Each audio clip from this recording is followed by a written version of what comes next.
Before I say anything, I want you to do something weird. Stop breathing for just 5 seconds. Seriously, try it. Now imagine, you can't take the next breath even if you want to, not because you're holding it, but because the air around you is running out. And now imagine this. You wake up suddenly, your eyes snap open, but there's no light, nothing, just complete darkness. You try to move your arms, but they instantly hit something solid, inches above your face. Your knees can't bend. Your shoulders are pressed tight. Your entire body is trapped. Now your brain starts asking questions. Where am I? What is this? Why can't I move? And then your fingers touch wood, smooth, tight, enclosed. And in that exact moment, your heart drops because you realize something that most people only fear in nightmares. You're inside a coffin, buried underground. Now think about this. What would you do in the first 10 seconds? Would you scream? Would you panic? Or would you freeze? Because here's the terrifying truth. Whatever you do in those first seconds decides if you live or die. Your breathing gets faster, heavier, uncontrollable. Your chest starts tightening. And without realizing it, you're already killing yourself. Because inside a coffin, oxygen is limited, extremely limited. And every panic breath you take is literally burning through your survival time. Most people think they'd have hours, but in reality, panic can cut your survival time down to minutes, not hours, minutes. Now imagine trying to push the lid open. Your hands slam against it, but it doesn't move. You push harder, nothing. The weight of the soil above is crushing it down, making it feel like concrete. You try to scream, but your voice feels trapped, like it's being absorbed by the darkness. Because here's something most people don't know. Even if someone was walking right above you, they probably wouldn't hear you. Not through layers of dirt, not through a sealed coffin. You are completely alone. And that realization is where your mind starts to break. But it gets worse. Because your brain doesn't just panic. It starts betraying you. In total darkness and confinement, your mind creates illusions.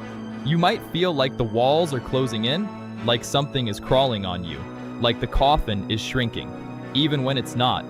Your brain is trying to make sense of something it was never designed to handle, and it turns your situation into a living nightmare. Now here's the real question. Is escape even possible? Or is this already the end? Because believe it or not, there have been real cases. People waking up inside coffins, and a few of them actually survived. But not because they were stronger, not because they were lucky, but because they did something almost impossible. They controlled their panic. Because the moment you panic, you lose oxygen faster. Your heart rate spikes. Your brain burns through energy, and you pass out. And once you pass out, it's over. So the first rule is simple. Don't panic, but how do you not panic? When you're buried alive, your brain is screaming. Your body is fighting. Your instincts are out of control. This is where survival becomes psychological, not physical. You need to slow your breathing.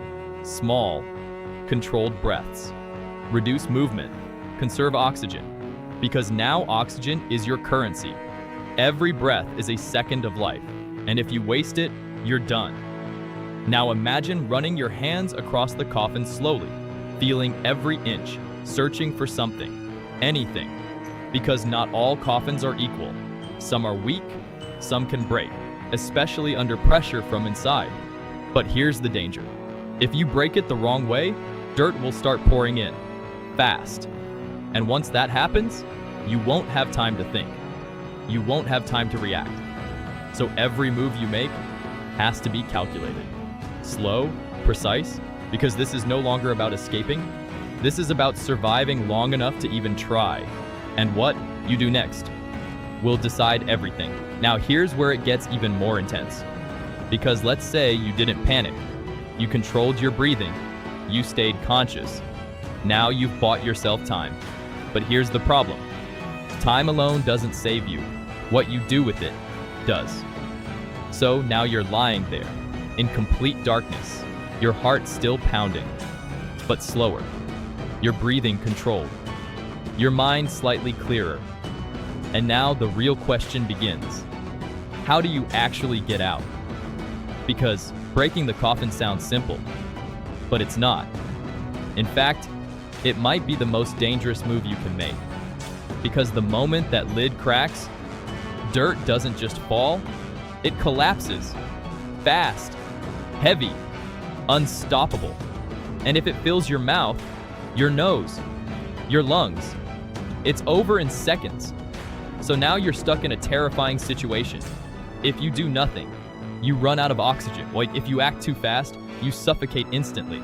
So what's the right move? This is where survival becomes a game of precision. You need to feel the weakest point, not push randomly, not waste energy, but target a single spot and apply controlled force, slowly, carefully, because your goal isn't to break free instantly. Your goal is to create space. Even a small pocket of air can extend your survival. Now imagine this moment. Your fingers press harder. The wood starts to crack, just slightly, and suddenly, a few grains of dirt fall onto your face. This is it, the point of no return. Your instincts scream to panic, to thrash, to escape, but that's exactly what will kill you. Instead, you need to stay controlled, push slowly, create space, redirect the falling dirt away from your face, because breathing space is everything now. And here's something even more terrifying.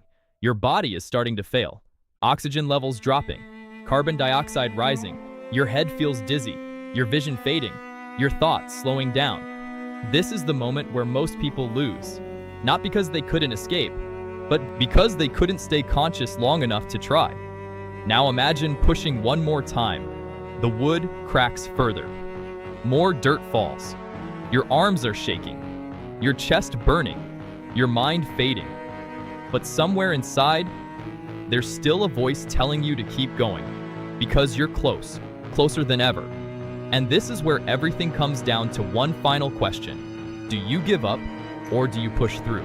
Because the difference between life and death might be just one more movement, one more breath, one more second of control. And the people who survived this, the very few who made it out, they all had one thing in common. They didn't stop. Even when their body was shutting down, even when their mind was breaking, they kept going. And that's what makes the difference. Because survival isn't about strength, it's about control. It's about staying calm when everything inside you is screaming to panic. And in a situation like this, that control is the only thing standing between you and the darkness that never ends.